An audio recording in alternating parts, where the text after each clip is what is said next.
Hello everyone, welcome to true IAS and PCS. दोस्तों, अब हम बहुत इंपॉर्टेंट चैप्टर को एक डिस्कस करते हैं। सबसे पहले मैं आपको एक चीज़ दिखा देता हूँ। याद होगा आप लोगों को प्रीवियस लेक्चर्स में अभी हम लोगों ने कॉन्स्टिट्यूशनल बॉडीज जो है वो स्टार्ट करा है पार्ट 7 लक्ष्मीकांत से। इसके अंदर अभी तक हमारी क्या क्या चीज़ें कवर हो गई हैं। इलेक्शन कमीशन कर लिया, एक कंबाइंड लेक्चर बनाए थे हम लोगों ने जिसके अंदर हम लोगों ने यूपीएससी और एसपीएससी को साथ में कंप्लीट करा था। एसपीएससी वाले चैप्टर में छोटा सा एक पैराग्राफ था joint state public service commission के बारे में। ठीक है, अब बात करते हैं एक बहुत ही इंपॉर्टेंट चैप्टर के बारे में। छोटा सा चैप्टर है लेकिन इंपॉर्टेंट बहुत है, फाइनेंस कमीशन। फाइनेंस कमीशन का जो टॉपिक है वो प्रीलिम्स और मेंस के लिहाज दोनों से इंपॉर्टेंट है। हालांकि पूरी constitutional bodies, non constitutional bodies किसी भी पर्सपेक्टिव से आ सकती हैं, लेकिन ये इंपॉर्टेंट है। ठीक है, तो चलते हैं इसकी तरफ। चैप्टर नंबर 45 अपना फाइनेंस कमीशन। ठीक है, आगे कुछ भी स्टार्ट करवाने से पहले एक चीज़ मैं आपको दिखाता हूँ ज़रा। हम लोग 2018 का ना एक सबसे पहले ये क्वेश्चन जानते हैं। ठीक है,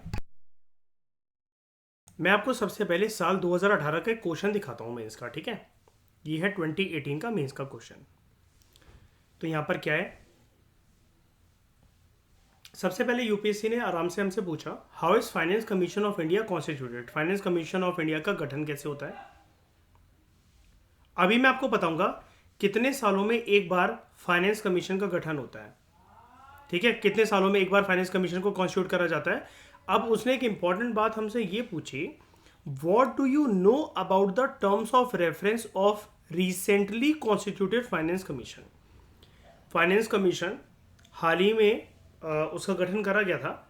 तो ये टर्म, ये जो वर्ड है ना, ये इंपॉर्टेंट है इसमें, टर्म्स ऑफ रेफरेंस। देखो, आप जिस भी साल एग्जाम में बैठ रहे हो, फाइनेंस कमीशन का टेन्योर होता है। अभी मैं उसका राज खोलता हूँ आपसे। एक पर्टिकुलर टाइम ड्यूरेशन से लेकर एक पर्टिकुलर टाइम ड्यूरेशन तक, अगर आप जितने भी अटेम्प्ट दे रहे हो, एक अटेम्प्ट है आपका यूपीएससी का, दूसरा अटेम्प्ट है और तीसरे अटेम्प्ट तक आपका सिलेक्शन हो ही जाएगा, भगवान करे। ठीक है, और आपको पहले अटेम्प्ट के अंदर ही सिंगल डिजिट रैंक मिल जाए। लेकिन जो भी है, खैर, इस पर्टिकुलर एबीसी ईयर से लेकर XYZ ईयर तक, जब तक वो फाइनेंस कमीशन चल रही है, आप जितने भी यूपीएससी का अटेम्प्ट दे रहे हो, उसमें फाइनेंस कमीशन को ना, जब उसका गठन होता है, जैसे गठन कहाँ हुआ होगा, उसका एबीसी वाले साल में हुआ होगा। ठीक है, ये क्या बोल रखा है आपसे, टर्म ऑफ रेफरेंस।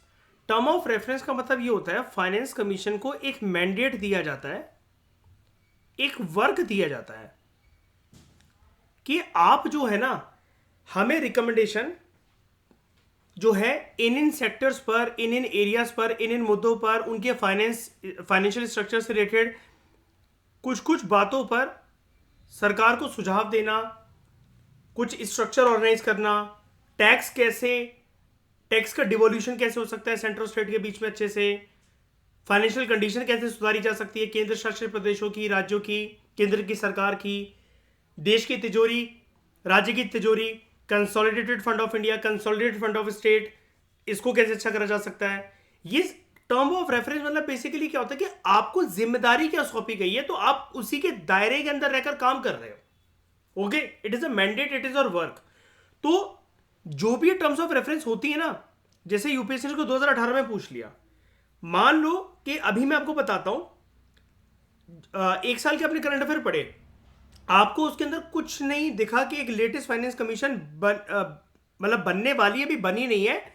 मेरे को जब तक एग्जाम के अंदर बैठना है, तब तक जो अभी फाइनेंस कमीशन का गठन 4 साल पहले, 5 साल पहले हुआ था, ये वही चल रही है।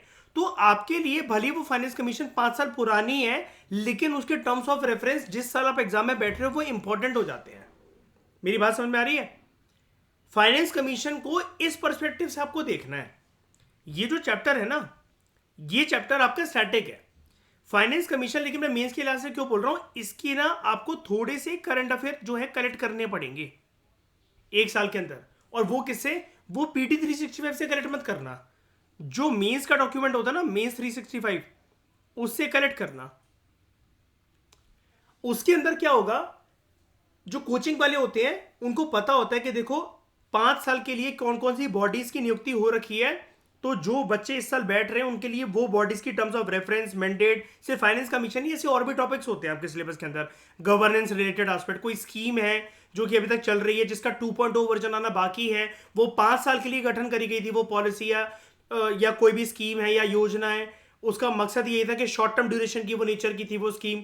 तो उसके मतलब जो भी की फीचर्स होते हैं, जो एलिमेंट्स होते हैं, कोई कमीशन या कमिटीज हैं, उनके टर्म्स ऑफ रेफरेंस हैं, वो इंपॉर्टेंट है।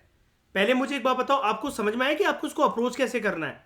मैं अगर इसके ऊपर इतना ओवर एम्फेसाइज करवा रहा हूँ स्टार्ट करवाने से पहले, तो समझ जाओ 50% मेहनत यहाँ पर है, बाकी 50% करंट अफेयर की मेहनत है इसके ऊपर।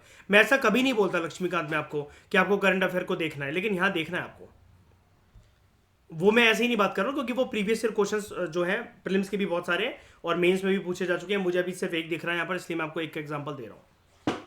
2018 का लेटेस्ट क्वेश्चन है फाइनेंस कमीशन का। ओके, समझ में आया आपको इस टॉपिक को अप्रोच कैसे करना है?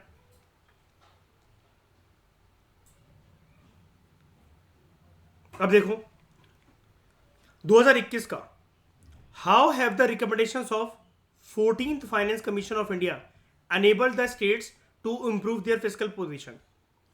अब अगर श्रेया मुझे एक बात बताओ, शाइनी, ये रिकमेंडेशन जो हमसे पूछ रहा है, अगर हम फाइनेंस कमीशन की जो लेटेस्ट, जो मैं आपको बता रहा हूं कि 50% करंट अफेयर है, तो श्रेया बात तो वही है ना, 2018 में जो फाइनेंस कमीशन का जो गठन हो रखा था वही 2021 तक भी वैलिड है।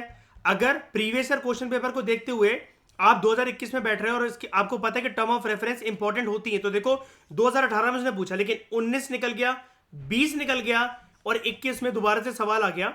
अब अगर आपको यह बताना है फाइनेंस कमीशन, 14 फाइनेंस कमीशन की ऐसी कौन सी रिकमेंडेशंस है जिसकी वजह से स्टेट जो है वो अपनी फिस्कल पोजीशन को इंप्रूव कर सकते हैं। अगेन श्रेया, ये इंपॉर्टेंट है ना कि उसकी 3 साल पुरानी टर्म्स ऑफ रेफरेंस को हम पहचाने और अगेन 2021 में पटक कर आए।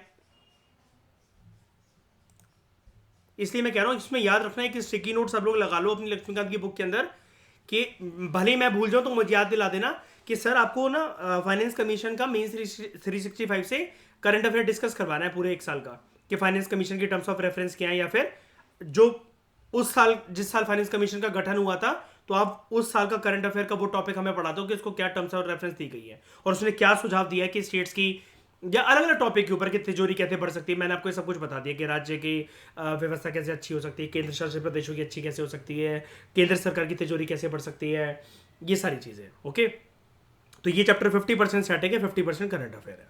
अब स्टार्ट करते हैं, क्योंकि चैप्टर देखो कितना छोटा सा, खत्म, चैप्टर खत्म। लेकिन अब इतना छोटा चैप्टर है, यूपीएससी भाई 2 बार इसको मेंस में पूछ रहा है, पागल थोड़ी ना वो।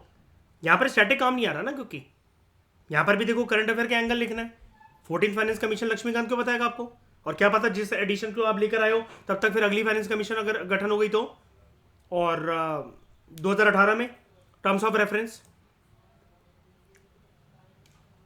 तो फाइनेंस कमीशन आर्टिकल क्या होता है फाइनेंस कमीशन के लिए संविधान में?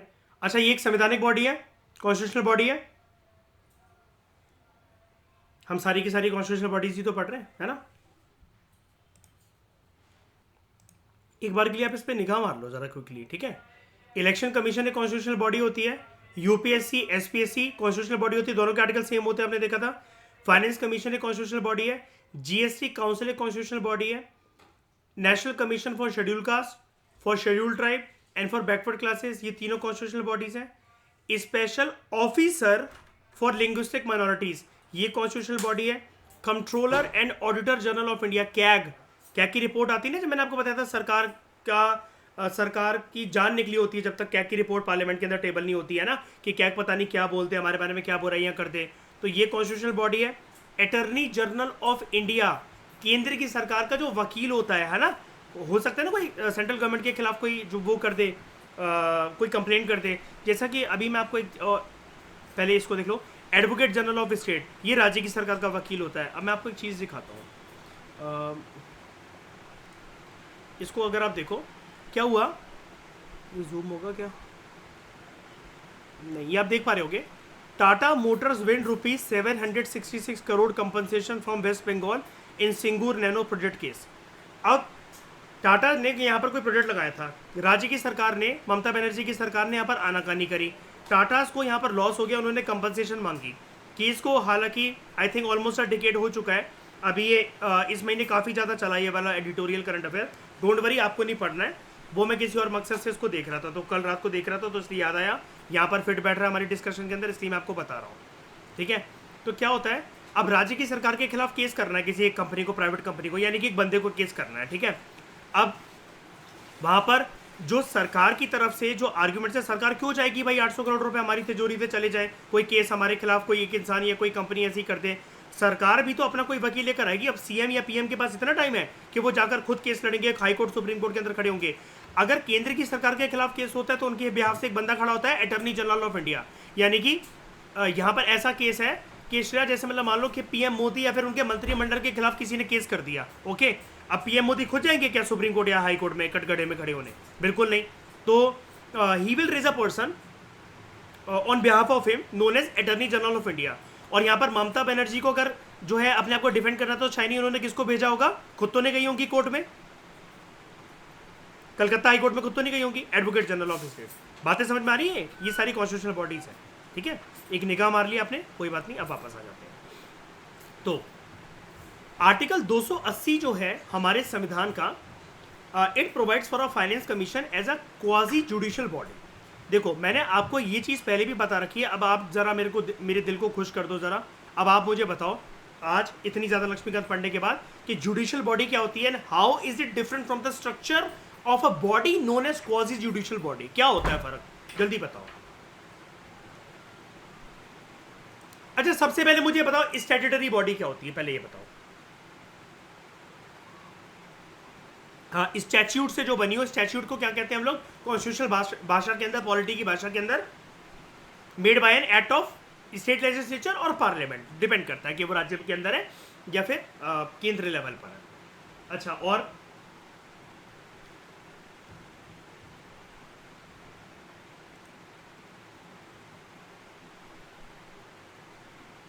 कोर्ट्स हो गए बेसिकली, है ना, बेसिक कोर्ट्स हो गए।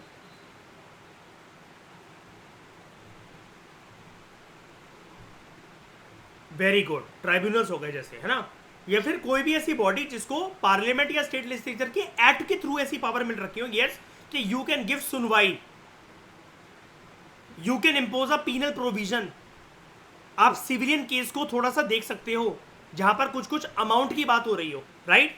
यही होती है क्वासी जुडिशियल बॉडी, जिसके पास कोर्ट जैसी वर्डिक्ट देने की पावर होती है, लेकिन वो कोर्ट नहीं होता, राइट?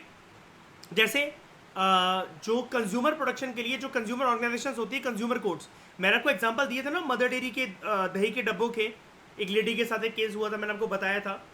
या फिर किसी के ड्रिंक कोई खराब निकल जाए, बिस्किट के पैकेट खराब निकल जाए, कंज्यूमर कोर्ट में आप कंप्लेंट करते हो। मतलब ये तो खाने पीने के मैं सामान की बात कर रहा हूँ, कोई जैसे इंटरनेट वाली बात भी मैंने आपको एक जगह पर बताई थी, आई थिंक मैंने जुडिशरी वाले चैप्टर के अंदर, कि आपका नेट कनेक्शन नहीं आ रहा, ठीक है, या फिर ये जो और जो कॉल वाली जो कंपनीज हैं, जियो, रिलायंस वगैरह, ये एयरटेल, एयरसेल, वोडाफोन, यहाँ पर ध्यान नहीं दे रही और आपको पागल बनाते जा रही है। तो आप बीइंग अ कंज्यूमर अपने राइट को पाने के लिए आप एक कंज्यूमर कोर्ट जा सकते हो। अब कंज्यूमर कोर्ट हो सकता है फिजिकल हो, कंज्यूमर कोर्ट हो सकता है ऑनलाइन हो। बात ये है कि उसको कोर्ट बोलने के बावजूद भी वो एक कोर्ट नहीं है, वो कोर्ट का बर्डन कम करने के लिए बॉडी है, जिसको हम लोग बेसिकली क्या बोलते हैं, क्या बोलते हैं? हाँ, ट्राइब्यूनल्स। ठीक है, क्वासी जुडिशियल नेचर की बॉडीज होती हैं, basically commonly known as tribunals. Commonly सारी ट्राइब्यूनल्स नहीं है, लेकिन कॉमनली नोन एज ट्राइब्यूनल्स। तो एक एक वर्ड को समझते चलो, ठीक है। आपने इसका नेचर जान लिया, एंड वेरी गुड, आप सबको अभी तक ये याद है ये सारी चीज़ें, वेरी इंप्रेसिव। आर्टिकल 280 जो है संविधान का, it provides for the constitution of a body known as finance commission, जो कि क्वासी जुडिशियल नेचर की बॉडी है। अब समझ में आ गया श्रेया के हमें जो टेबुलर रिप्रेजेंटेशन बनानी है, I hope back of the mind आप सबके चल रहा होगा कि आपको क्या काम करना है उसके ऊपर, स्पेशल फैक्ट, स्पेशल मेंशन, उसका नेचर, उसके आर्टिकल्स कैसे आपको कोट करने हैं। तो यहां पर आप उसका नेचर लिखोगे, बॉडी का, कैसी बॉडी, कॉन्स्टिट्यूशनल बॉडी, ठीक है। इसका गठन कौन करता है? It is constituted by president of India. राष्ट्रपति जी जो है वो उसका गठन करते हैं। अब चाहे वो भाई साहब हो, चाहे वो मोहतरमा हो, जैसे मतलब मान लो कि अगर अभी कल परसों फाइनेंस कमीशन का गठन करना हो, तो ये कौन करेगा? श्रीमती द्रौपदी मुर्मू जी, ठीक है। तो it is constituted by president of India every 5th year, यानी कि इसका टेन्योर कितना होता है? 5 ईयर्स का। और at such earlier time as he or she, मैंने आपको बताया ना ये लक्ष्मीकांत के अंदर आपको बात क्लियर है ना, ही मत लिखा करो हमेशा, सिंपल चीज की होती है, आप ऐसा करो, ऐसे कर दो, ठीक है। एज शी और ही कंसिडर्स नेसेसरी, ओके, पहले भी बन सकती है, यानी कि हर 5th ईयर बनानी है, लेकिन अगर पहले बनानी पड़े तो प्रेसिडेंट के ऊपर कोई बंदिशें हैं क्या? बिल्कुल नहीं, ठीक है।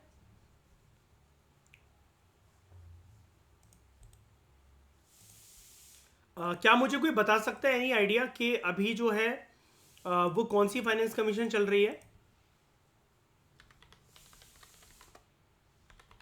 कितना टेन्योर है उसका?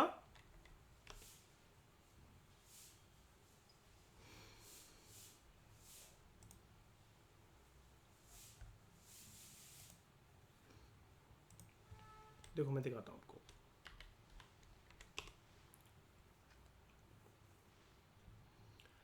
फिफ्टींथ फाइनेंस कमीशन कब तक चलेगी ये? इसका खत्म नहीं हुआ टेन्योर? क्यों, बढ़ कैसे गया?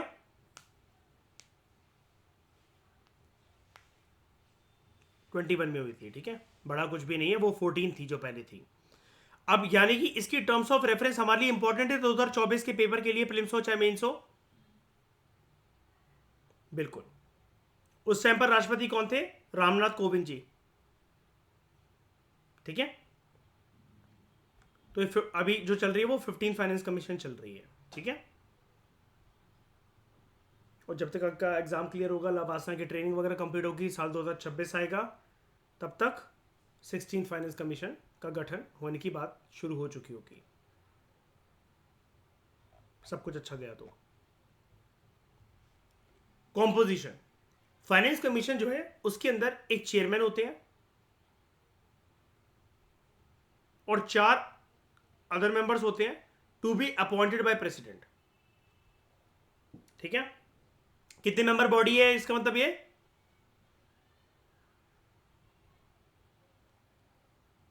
कितने मेंबर बॉडी है?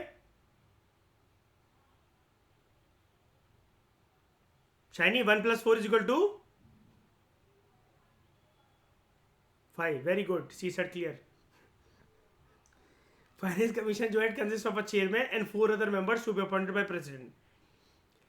तो they hold office for such period as specified by the president in his order. President अपने प्रेसिडेंशियल ऑर्डर में जो बोलेंगे कि इनका टेन्योर कितना है, ये कब तक अपना ऑफिस होल्ड करके रख सकते हैं, वो प्रेसिडेंट के अकॉर्डिंग है ना, it is a description of the president. यानी कि इनका कोई फिक्स टेन्योर है? 5 साल, 3 साल, 6 साल, 1 साल, 3 महीना, 2 दिन, ऐसा कुछ है? कितना भी हो सकता है ना, it depends on the mood and description of the president. और प्रेसिडेंट ये चीज रिलीज कैसे करते हैं? थ्रू हिज और हर प्रेसिडेंशियल ऑर्डर, ठीक है। तो they are eligible for reappointment. Election commission के बंदे एलिजिबल हैं रीअपॉइंटमेंट के लिए। यूपीएससी और स्टेट पीएससी के बंदे उसी सेम पोस्ट के लिए रीअपॉइंटमेंट के लिए एलिजिबल हैं? सेम पोस्ट नहीं। और चेयरमैन तो होता ही नहीं है, पहली बात तो यूपीएससी का है ना। मेंबर जो है वो फिर भी चेयरमैन वगैरह बन सकते हैं। एसपीएससी के चेयरमैन के पास एक चीज है कि वो यूपीएससी के मेंबर या यूपीएससी के चेयरमैन बन सकते हैं ना। अच्छा, यूपीएससी के चेयरमैन अगर कभी किसी राज्य के राज्यपाल बन जाए, गवर्नर बन जाए, तो कुछ होगा? नहीं। सुप्रीम कोर्ट ने क्या बोला था इनकी इंटरप्रिटेशन के ऊपर? एक यूपीएससी के चेयरमैन कहां के गवर्नर बन गए थे? बिहार के। क्या बोला था सुप्रीम कोर्ट ने? वेरी गुड, शाबाश। कॉन्स्टिट्यूशन जो है it authorizes the parliament to determine the qualification of the members of the commission and the manner in which they should be selected. Constitution ने मतलब कॉन्स्टिट्यूशन ने बॉडी बना रखी है फाइनेंस कमीशन, यानी कि फाइनेंस कमीशन एक ऐसी बॉडी है, कॉन्स्टिट्यूशनल बॉडी, लेकिन उसके पावर्स, फंक्शंस, क्वालिफिकेशन क्या होंगे मेंबर्स के, ये संविधान ने कुछ बोल रखा है क्या? संविधान ने रिस्पॉन्सिबिलिटी किसके हवाले कर दी? पार्लियामेंट की। तो संविधान जो है वो ऑथराइज करता है, कीवर्ड मार्क कर देता हूं मैं, और इनके बीच में जो चेन है वो है संविधान के द्वारा ऑथराइजेशन मिलना हमारे संसद भवन को। ठीक है, तो constitution authorizes the parliament to determine the qualification of members of the commission and the manner in which they should be selected.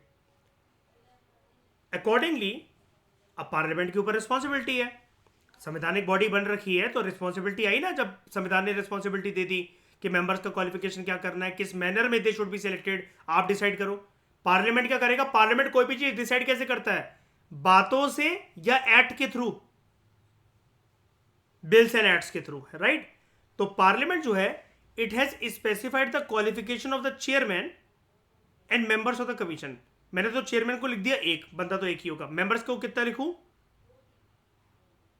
4। ठीक है,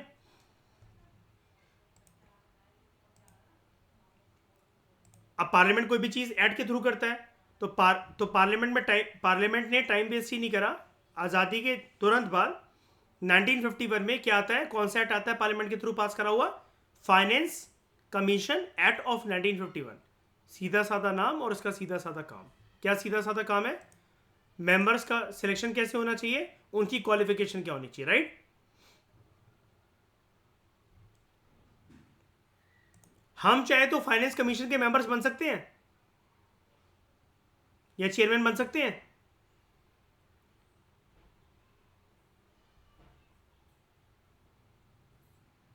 पार्लियामेंट चाहे तो उठा, मतलब कर देगा, मैं बना देगा।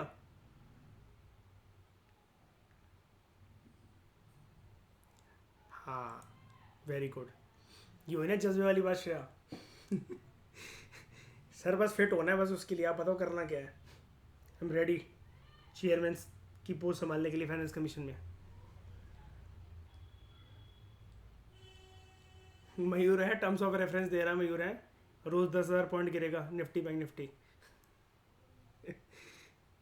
तो चेयरमैन जो है, chairman should be a person having experience in public affairs. बहुत वेग क्वालिफिकेशन नहीं है ये।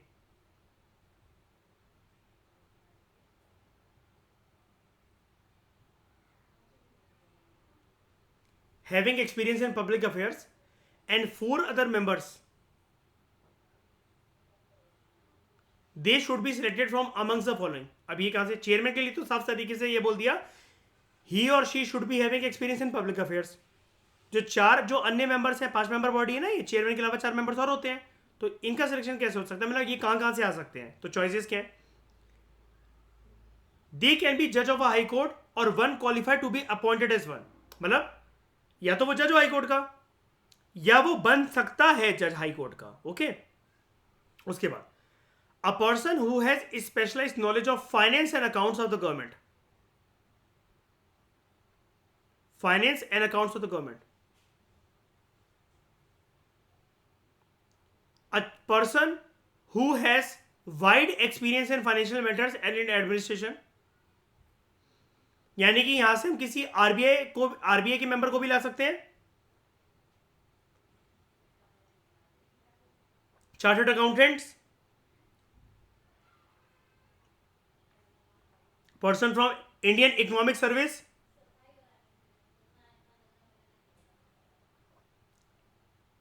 Indian audit and account service, यही होते हैं जनरली मेंबर्स। ठीक है, अ person who has special knowledge of economics. Shiny हल्ला बोल दो। नहीं मुझे नहीं है, शाइनी हल्ला बोल दो। मुझे एक चैप्टर आता बस, मनी इन बैंकिंग।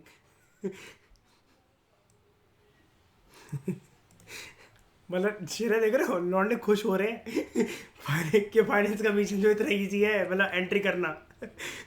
या शाइनी का नाम लिख दो, मयूर का नाम लिख दो। हाँ, who has special knowledge of economics. लेकिन देखो, मैं फिर भी आपको एक जोक सपाट एक बात बताता हूँ यार, ये ना अगेन देखो, ये भी फिर एक ब्लेम करने वाली बॉडी हो गई फिर अगेन। ये यार ये ऊपर ऊपर से तो फिर ये बहुत वेग चीजें हैं। यानी कि फिर जो आईआईएम का गोल्ड मेडलिस्ट है ना, या फिर जिसका पीएचडी की स्टडी अगर अकाउंटेंसी या कॉमर्स रह चुका है, यूपीएससी में जिसने कॉमर्स एंड अकाउंटेंसी ऑप्शन लेकर टॉप करा था, सिंगल डिजिट रैंक पाई थी, ये तो सब एलिजिबल हुए फिर तो। नहीं, हमारी शाइनी ने एक रिसर्च वर्क बना रखा है इकोनॉमिक्स का। क्यों शाइनी, क्या नाम है उसका, क्या बताया था आपने? फूड की इन्फ्लेशन क्या था वो? हाँ, क्या? मैथमेटाइजेशन ऑफ इकोनॉमिक थ्योरी। ये मेरी शादी के कार्ड के ऊपर लिख देना ये टर्म, ठीक है? नहीं, वो संस्कृत में लिखते हैं ना, बड़ा बड़ा श्लोक वो लिखते हैं ना, समझ में नहीं आता जो बारातियों को। इसमें क्या बताया आपने?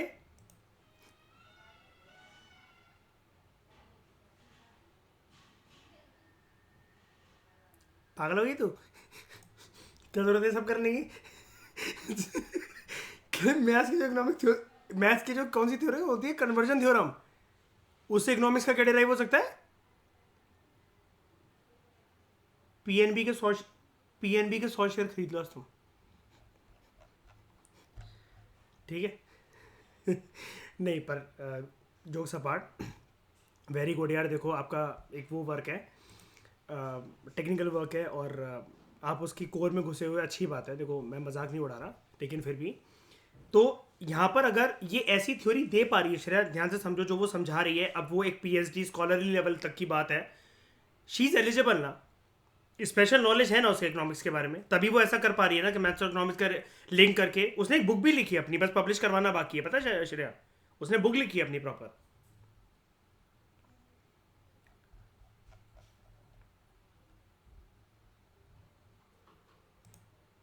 और शाइनीज का क्रेडिट कैसे जाता है? आपको खुद को ही जाता है, लेकिन ट्रू आईएएस में देख रहे हो कितने महारथी पढ़ रहे हैं। तो आ, ये काफ़ी वेग चीज़ें हैं, तो इसके ऊपर मैं इसलिए हाईलाइट कर रहा हूँ आपको ये वाली चीज़ें।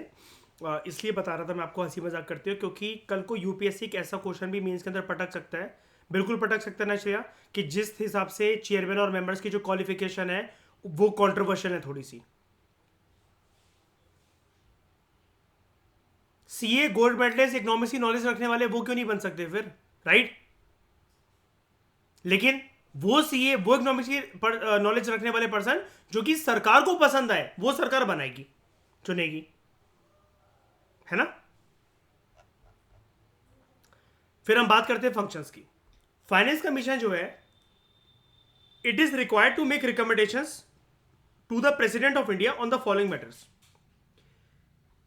अब जो भी इसको रिकमेंडेशन दी जाएंगी, देखो इट इज रिक्वायर्ड, इससे एक्सपेक्ट करा जाता है। अब ये जो वर्ड है रिक्वायर्ड टू, ये लाइन मार्क कर देता हूं, रिक्वायर्ड टू मेक रिकमेंडेशंस। देख लिया इस लाइन को ध्यान से, रिक्वायर्ड टू मेक रिकमेंडेशन, क्या यही वो चीज नहीं हुई? टर्म ऑफ रेफरेंस, है ना?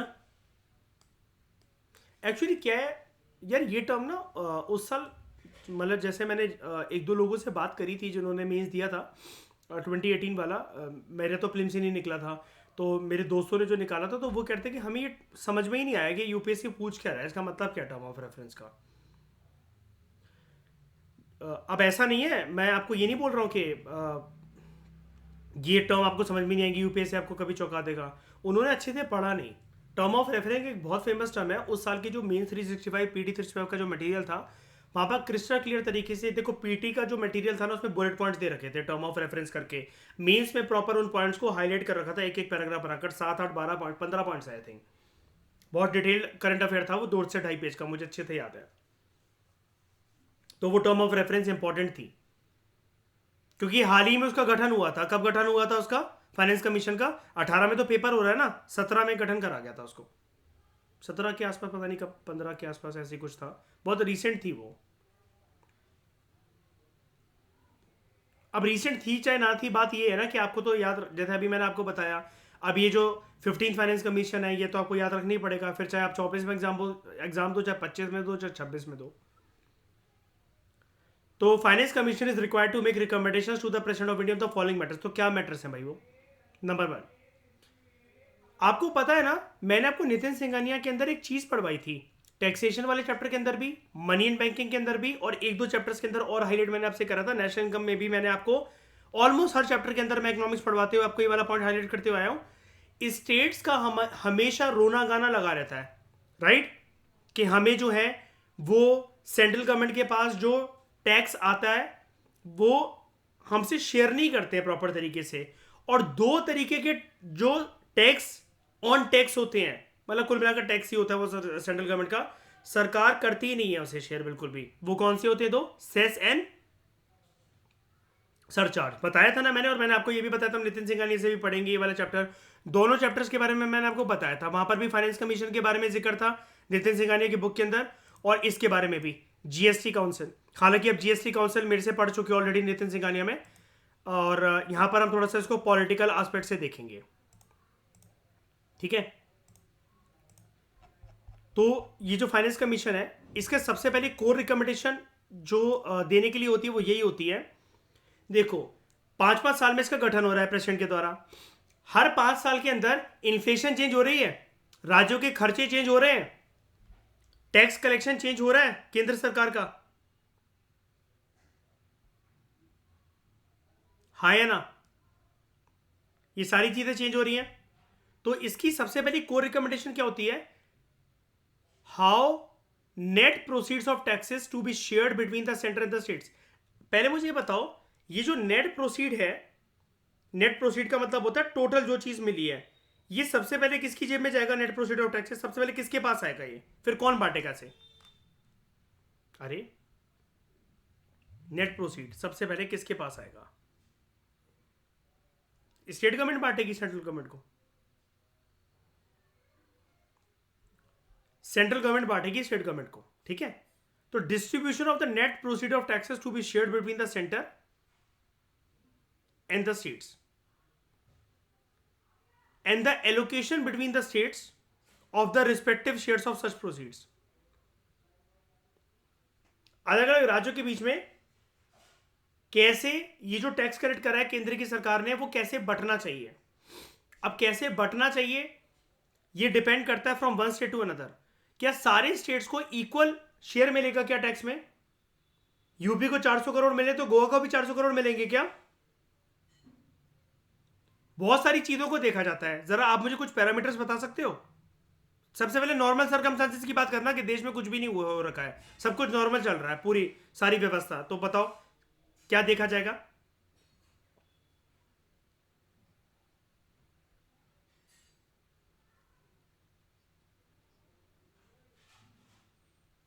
वेरी गुड, वो सी में पॉपुलेशन एस्पेक्ट में कवर हो जाएगा वैसे। चलो पर आप बता रहे तो लिख देता हूं, forest cover, very good, resources, शाबाश।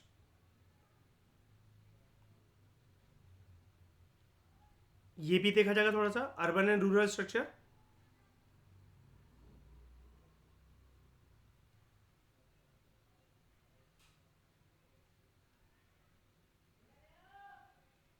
एक इंपॉर्टेंट। अब मुझे बताओ, ये तो हो गए नॉर्मल सर्कमस्टेंसेस, अब थोड़ी सी उथल पुथल करते हैं। कब एक राज्य को कम शेयर भी मिलना चाहिए लेकिन उसको ज्यादा मिल जाएगा? क्या हो गया उस राज्य में? शाबाश शाबाश,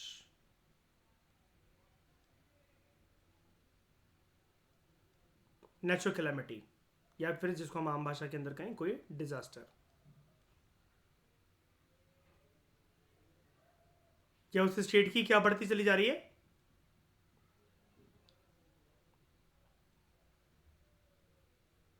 डेट ऑब्लिगेशन। राज्य भी तो बोरो करती है कि नहीं करती है? ठीक है, ये सारे पैरामीटर्स हैं, और आई होप इनमें से कोई भी पैरामीटर आपके लिए नया नहीं है। थोड़ा बहुत तो रिकॉल हो ही रहा होगा नितिन सिंघानिया से, वो अलग बात है। आई रिस्पेक्ट दैट थिंग कि बहुत टाइम से रिवीजन का टाइम करने का मौका नहीं मिला होगा, लेकिन फिर भी रिकॉल तो हो रहा होगा जितने लिखे हैं, क्योंकि आप ही बता रहे हो मुझे ये वाले सारे के सारे पॉइंट्स, ठीक है। उसके बाद principles that should govern the grants in aid to the states by the centre. याद रखना, भूलना मत टॉपिक से हम क्या पढ़ रहे हैं। Finance commission is required to make recommendations to the president of India on the following matters. Number 2 matter मैं आपको पढ़ा रहा हूं, those principles that should govern the grant in aid to the states. मुझे ग्रांट इन एड का funda बता दो जरा। अगर ये राज्य की सरकारों को दिया जा रहा है ग्रांट इन एड केंद्र की सरकार के द्वारा, तो इसका स्ट्रक्चर मैं कैसा मानूं? वेरी गुड, रिटर्न नहीं करना, है ना। अच्छा, किसी नेशनल डिजास्टर कैलेमिटी के लिए अगर पैसे दिए जाते हैं किसी राज्य की सरकार को, तो वो वापस करना पड़ता है उनको?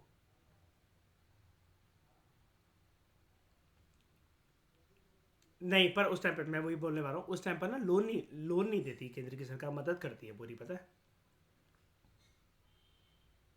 लोन देख के तो फंसाने वाली बात नहीं हो गई, आपको क्या पता वो कब तक चुका पाएंगे।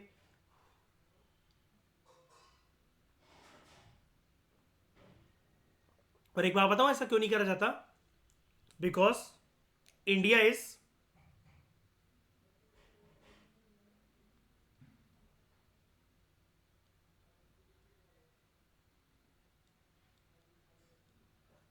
Union of states. भारत तो दूसरे देशों के साथ ऐसा नहीं करता है। आपको याद होगा, नेपाल में एक बहुत भयंकर अर्थक्वेक आया था 2015 में।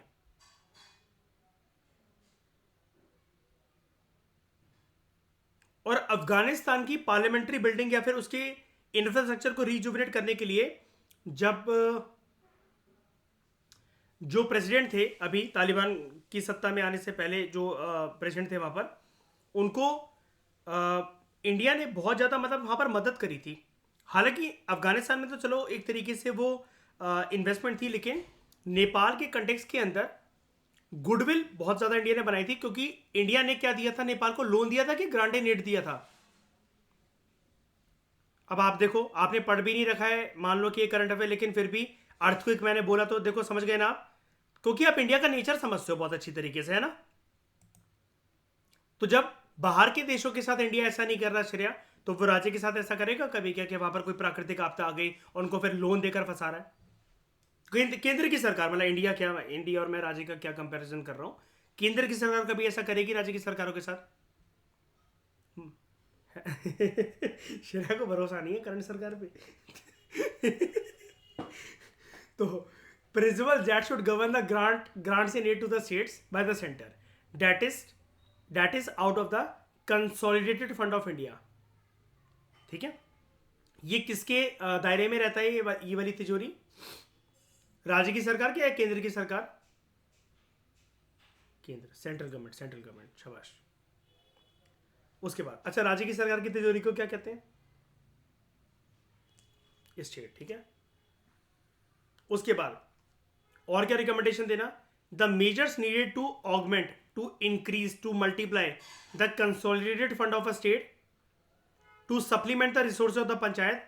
पंचायतों की जरूरतों को पूरा करने के लिए, उनको और ज्यादा फंड एलोकेशन करने के लिए जरूरी है ना कि हम जो कंसोलिडेटेड फंड है स्टेट का, उसकी तिजोरी को थोड़ा सा और भरें, है ना। इस पर रिकमेंडेशन देना कि ये राज्य की सरकारें कैसा कर सकती हैं। और पंचायतों के अलावा ये तो गई रूरल लोकल बॉडी, इसके अलावा म्यूनसिपैलिटीज़ का भी इशू होता है, अर्बन लोकल बॉडीज़ का राज्यों में।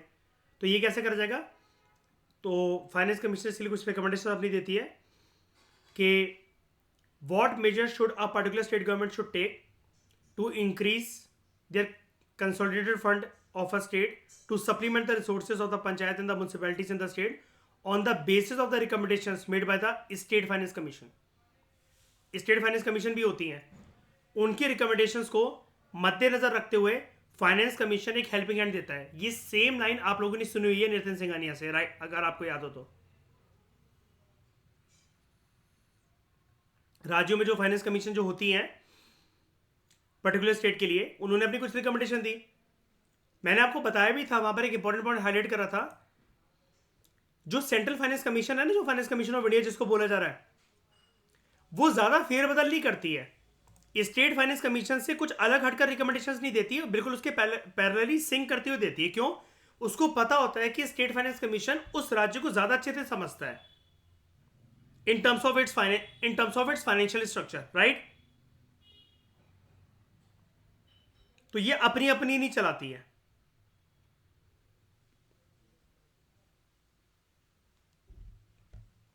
सेंट्रल फाइनेंस कमीशन या फाइनेंस कमीशन ऑफ इंडिया अपनी अपनी नहीं चलाती है, as a body.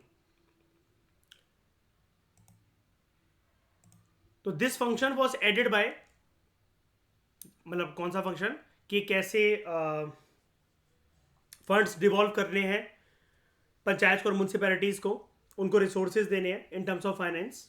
This function was added by with respect to rural local bodies through 73rd amendment act and urban local bodies through 74th Amendment Act of 1992, which have granted constitutional status and protection on the panchayats and the municipalities respectively.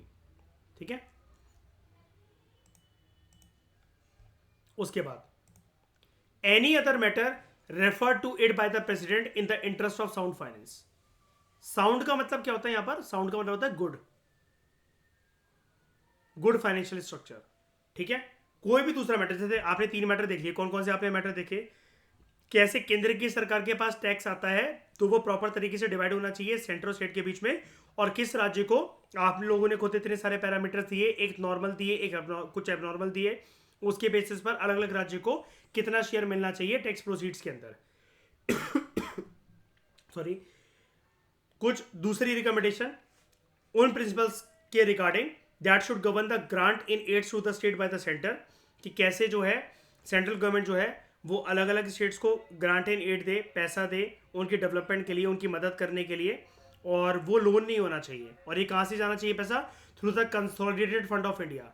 उसके बाद क्या measures लिए जाएं ताकि राज्य की सरकारों की जो तिजोरी है वो इंक्रीज करी जाए, और राज्य की सरकारों की तिजोरी इंक्रीज कैसे करी जाएगी, इसके ऊपर ऑलरेडी रिकमेंडेशंस अगर दी गई हो स्टेट फाइनेंस कमीशन के द्वारा तो वो और भी अच्छी चीज हो जाती है, क्योंकि फिर फाइनेंस कमीशन ऑफ इंडिया को अपना एक्स्ट्रा दिमाग नहीं लगाना पड़ता है, क्योंकि वो भी स्टेट फाइनेंस कमीशन की रिकमेंडेशंस पर रिलाई करते हैं, क्योंकि वो ये समझते हैं कि स्टेट फाइनेंस कमीशन एक राज्य की व्यवस्था को, उसकी आर्थिक व्यवस्था को ज्यादा अच्छी तरीके से समझ सकता है।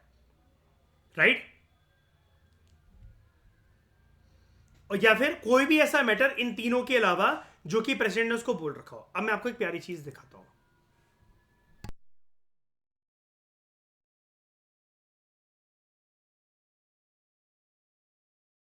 एक क्वेश्चन दिखाता हूं 2000 आई थिंक 18 के अंदर आया था, 2018 का ही क्वेश्चन है। Let me C.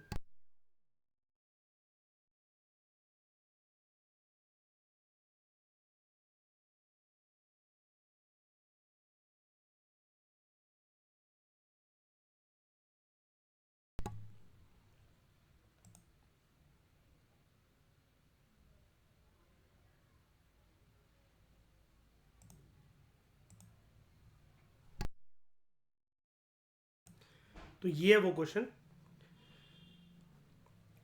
With reference to the 14th finance commission, which of the following statements is or are correct? It has increased the share of states in the central divisible pool from 32% to 42%. Shreya, अब मुझे एक चीज बताओ, मयूर देखना जरा, ये मैंने शुरू में यहां पर क्या बोला, इसकी तैयारी कैसे होनी चाहिए? 50% स्टैटिक, 50% करंट अफेयर, राइट। इसकी रिकमेंडेशन, कोर रिकमेंडेशन यही होती है ना श्रेया, कि इसको ये बोला जाता है कि तुम कैसे ये बताओ, इसके ऊपर रिकमेंड करो कि बढ़ते वक्त जमाने के हालातों के हिसाब से कैसे सेंट्रल गवर्नमेंट के पास जो टैक्स आता है वो स्टेट्स के पास कैसे डिवाइड होना चाहिए, और एक हर एक स्टेट को अपना रिस्पेक्टिव शेयर कितना मिलना चाहिए। ये हो गया स्टैटिक। ये जो पहली स्टेटमेंट हमें दे रहा है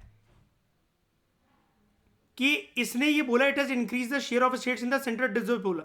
अब इंक्रीज हुआ डिक्रीज हुआ ये मुझे नहीं पता, लेकिन शेयर ऑफ स्टेट की बात पक्का करी गई होगी द सेंट्रल डिविजिबल पूल। ये तो हो गया लक्ष्मीकांत की स्टेटमेंट, है ना। ये हो गया करंट अफेयर, ये हो गया करंट अफेयर। अब मजेदार बात क्या है, ये कौन सा क्वेश्चन है, कौन से साल का? 2018 का क्वेश्चन है, और 18 में उसने मेंस में भी पूछा, ये पूछा ना टर्म्स ऑफ रेफरेंस। उसके बाद it has made recommendations concerning sector specific grants. दो ही चीजें थी यहां पर, और वो बोल रहा है, क्या बोल रहा है? Select the correct answer. ठीक है, तो क्या मानते हो आप? कोई जुआ खेलो जरा।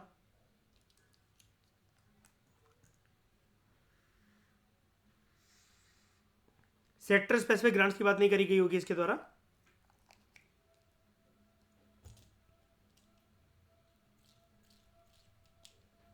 यहां पर देखो, स्टैटिक नॉलेज तो हमारी ये कहती है, कहां गए, कि सेक्टर स्पेसिफिक ग्रांट की बात ये नहीं करता, लेकिन एक बार के लिए अगर हमने उस साल पेपर में बैठने से पहले करंट अफेयर ना देख रखे हो तो लक्ष्मीकांत के इस फोर्थ पॉइंट की वजह से हम ट्रैप हो सकते हैं। क्यों?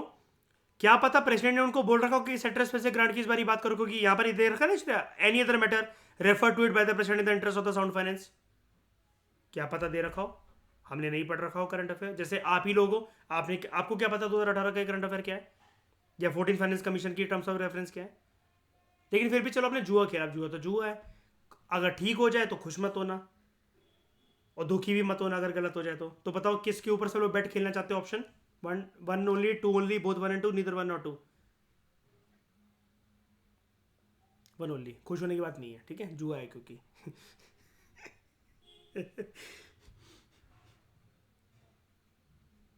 हाँ, रहने दे रहने दे रहने दे, मुझे नहीं जानना। श्रेय देख रहे हो, ठीक हो गया, मैंने करंट अफेयर पढ़े थे सर, अभी से नहीं 5 साल पहले से पढ़ रहा हूँ करंट अफेयर। गलत हो जाए ये नहीं सुना सर। डबल मिल्टन वाला कैमल कौन सा होता है मयूर? अच्छा, लगाना थप्पड़ अपने आप की। देख श्रेया, करंट अफेयर पढ़े थे। श्रेया बताओ सर, इसका आंसर सही बताना। Battery and camel. Double Milton, Shani Milton जानते हो ना, कैमल की मिल्टन होती है। कह रही हाँ सर। डबल मिल्टन, हाँ बैटरी एंड कैमल है। ये तो श्रेया को मैंने ऐसे याद करवाया ना, क्यों श्रेया? इस प्राणी को भगवान ने अपनी खुद की मिल्टन लगा के भेजा है ना। हाँ, मयूर सारे कैमल की वही मिल्टन, खराई कैमल की मिल्टन नहीं है, ठीक है। डबल मिल्टन, डबल मिल्टन मेरी और श्रेया की खोज है, बैटरी एंड कैमल। अच्छा, ये ऐसा भी नहीं कि हमने रैंडमली धुले, श्रेया पीएमएफआईएस में था ना, ये पढ़ा था हमने। वो इतने बार रिवाइज करवाया मैंने तो। ये आशमा से भी पूछो ना, छूटते ही कहती है हाँ हाँ बैटरी एंड कैमल, बस मत बोर करो। सिंगल मिल्टन तो हर कैमल की, राजस्थान में चले जाओ खराई कैमल के चले जाओ, कुछ भी चले जाओ। नहीं नहीं, यहाँ नहीं मिलते, सेंट्रल एशिया के कैमल्स हैं वो याद है बैट्रियंस, पार्थियंस, कार्थियंस जो आए थे, वही बैटरी है ना ये।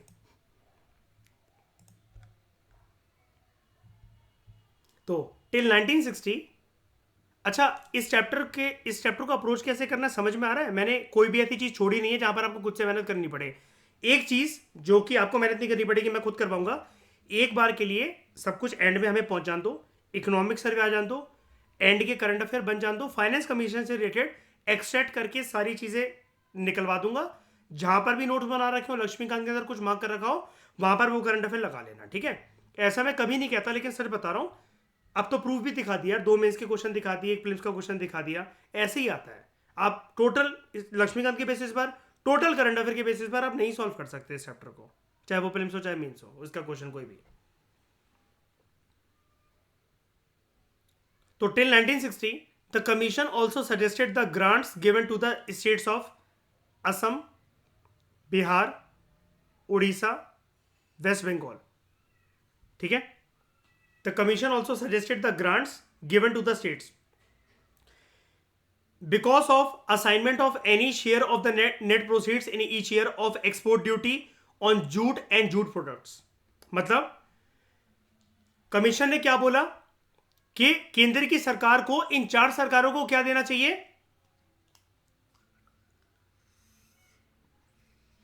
ग्रांट्स देनी चाहिए, है ना। लोन नहीं देने चाहिए, पैसों की मदद देनी चाहिए, और जो कि वापस भी ना ले केंद्र की सरकार। क्यों? क्योंकि इनके थ्रू इंडिया की जीडीपी बूस्ट हो रही है। सेंट्रल गवर्नमेंट जिस पैसे को रखकर खुश हो रही है कि हमारे पास पैसा आ रहा है, वो किसके कंट्रीब्यूशन की वजह से आ रहा है? असम, बिहार, उड़ीसा, वेस्ट बंगाल। ये क्या कर रहे हैं ऐसा? कैसे जीडीपी बढ़ा रहे हैं देश की? ये एक्सपोर्ट कर रहे हैं, और उस पर एक सरकार की एक्सपोर्ट ड्यूटी लग रही है, किसके ऊपर? Jute and jute products. अच्छा, जूट के लिए पानी चाहिए होता है, ठीक है। चावल के लिए शुगर केन,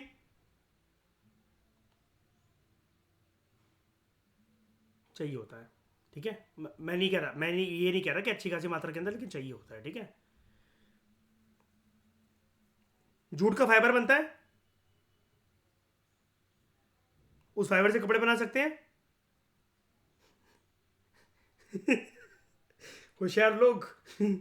कौन बना सकता है मयूर? अरे नहीं, पहनने वाले कपड़े। सबसे मस्त थंबनेल था वो मेरी लाइफ का, कशिश ने बनाकर दिया था। दीज ग्रांट्स, क्या कह रहे हो? हाँ वही वही। These grants were given were to be given for a these grants were to be given for a temporary period of 10 years from the recommendation of the constitution. Recommendation from the commencement of the constitution, जब से constitution आया है force में। और constitution कब से आया है फोर्स में?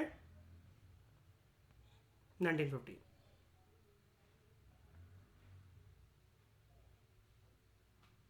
तो टिल 1960 आ गई वही वाली बात। मिलता नहीं रहेगा ऐसा कि अरे वाह हमारी वजह से तुम्हें जीडीपी बूस्ट करने का मौका मिल रहा है, तो मिलता रहेगा। शुरू शुरू में मतलब थोड़ा सा ये पिछड़े हुए राज्य थे ना, तो इनको प्रोत्साहन देने के लिए। वेस्ट बंगाल के आज भी बहुत सारे इलाकों में डेवलपमेंट नहीं होती है, वो बिल्कुल, क्योंकि एक काइंड ऑफ वो इलाके कट ऑफ इलाके हो जाते हैं, जिनका बॉर्डर फिर बांग्लादेश के साथ लगता है, वहां पर घुसपैठ होती है, लैक ऑफ डेवलपमेंट है कि नहीं शानी? सुना होगा। वहां लोगों का गुजारा कैसे चलता है?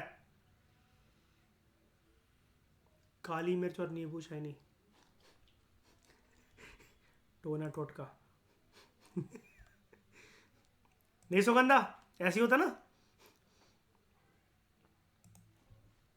Manjulika. The commission submitted its report to the president. He lays it before both the House of the Parliament along with an explanatory memorandum as to the actions taken on its recommendation. President ने इनको बोला था ना, मेरे को सुझाव दो। President को सुझाव मिल गए। प्रेसिडेंट इसे कहां रखता है? पार्लियामेंट के सामने, ठीक है। Along with an explanatory memorandum कि मुझे क्या चीजें ठीक लगती है, किस पे एक्शंस ले जाना चाहिए, मेरी क्या रिकमेंडेशंस हैं। अच्छा, पार्लियामेंट के सामने रखने से क्या होगा? क्योंकि फिर उस पर एक्ट बनेगा, और जब वो एक्ट बनेगा तो केंद्र की सरकार बाध्य हो जाएगी, बंद जाएगी, मजबूर हो जाएगी अपना टैक्स को, अपने टैक्स प्रोसीड्स को बांटने के लिए राज्य की सरकारों के साथ, राइट। अब देखो, ये वाली स्टेटमेंट ठीक हो गई यूपीएससी में।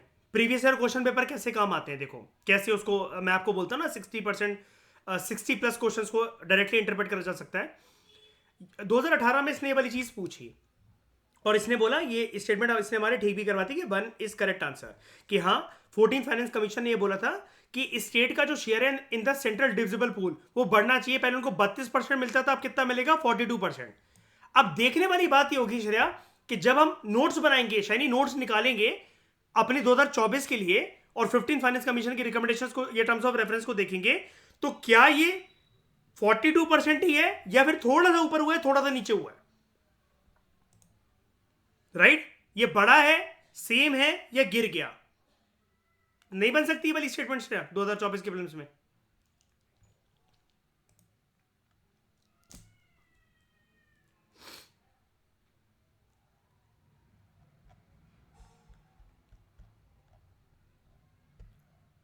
तो इस डिस्कशन में दोस्तों फिलहाल इतना ही।